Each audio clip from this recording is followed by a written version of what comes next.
is it that when someone yawns, you suddenly have to yawn too?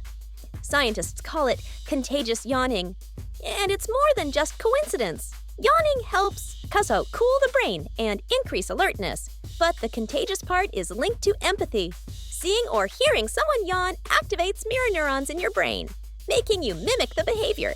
The stronger your connection to the person, the more likely you'll catch their yawn. Yawning is both biology and social bonding in action. Follow Brain Sprints for more fast facts.